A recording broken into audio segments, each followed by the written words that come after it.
Ja,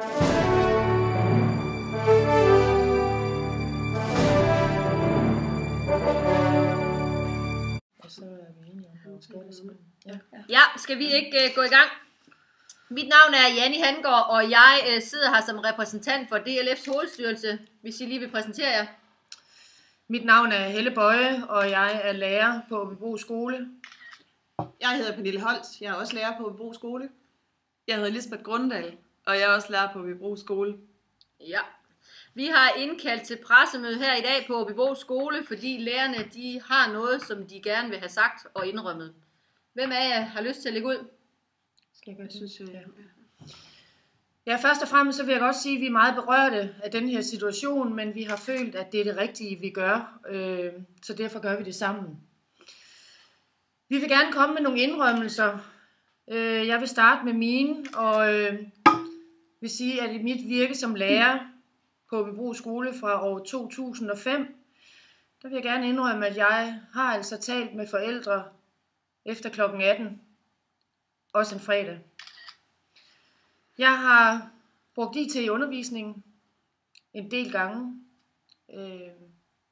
men det var dog i indskolingen, så ja. Jeg inddrager tit skolens fællesarealer i min undervisning, og holder mig ikke bare til mit klasselokale. Desuden der bruger jeg ikke det, vi så kalder røv til bænkundervisning, men inddrager aktivt undervisning og bruger såsom hentediktat, grammatikstafet og løbelæsning. Ja. Pernille? Så vil jeg gerne tilføje og indrømme, at jeg i mit virke som lærer siden 2002 har brugt flere af mine ferier på at skrive elevplaner. Også når mine børn har badet i poolen, så har jeg taget mig den tid, jeg skulle bruge på det. Så sent som i onsdags talte jeg med Carlas mor i Netto. Det var vigtigt. Det tog en times tid. Jeg skulle bare handle. Men det var vigtigt for Carlas mor også lige at få talt med mig. Desuden har jeg forberedt mig fredag aften kl. 19, hvor jeg måske burde have set Disney Show med mine børn. Det så de så selv. Det er meget beklageligt, men jeg vil gerne indrømme, at jeg i perioden 2009 til 2013 frivilligt har brugt flere eftermiddage på følgende kurser. Smartboard, inklusion, undervisningsdifferentiering, læselyst for drenge på mellemtrinnet, klasseledelse, cooperative learning, iPad i undervisningen, online læremidler. Jeg er godt klar over, at det er rigtig mange, men jeg følte det som en nødvendighed for at kunne optimere min undervisning.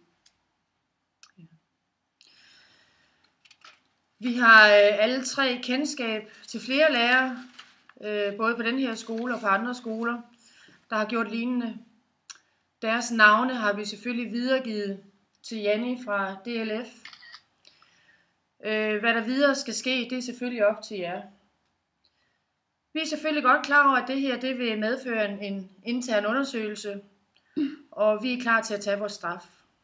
Vi ved, at vi har snydt og bedraget og løjet og ført andre kollegaer bag lyset. Det er vi selvfølgelig rigtig kede af, men vi er klar til at råde bod på det. Ja. Vores samarbejde med Danmarks Lærerforening, det bygger på en fortrolighed, der gør, at vi ikke kan uddybe de her indrømmelser nærmere. Det kommer måske på et senere tidspunkt. Vi vil gerne udtrykke vores taknemmelighed over for Janni Hangård fra DLF, som i den her situation har udvist stor opbakning og støttet op omkring os. Samtidig og i særdeleshed vil vi gerne sige tak til vores familier, som også har givet os stor støtte. Når vi rejser os fra det her bord, er vi tre virkelig lettede lærere. Afslutningsvis vil jeg gerne sige på os alles vegne, vi vil gerne sige tak til vores elever og deres forældre, som trods alt har støttet op om os. Tak skal I have. Det er jo nogle fatale indrømmelser, der er kommet på bordet her i dag, og lærerne er naturligvis dybt berørte. Og det betyder også, at de ikke vil stå til rådighed for pressen for spørgsmål her bagefter. Men I skal have tak, fordi I kom.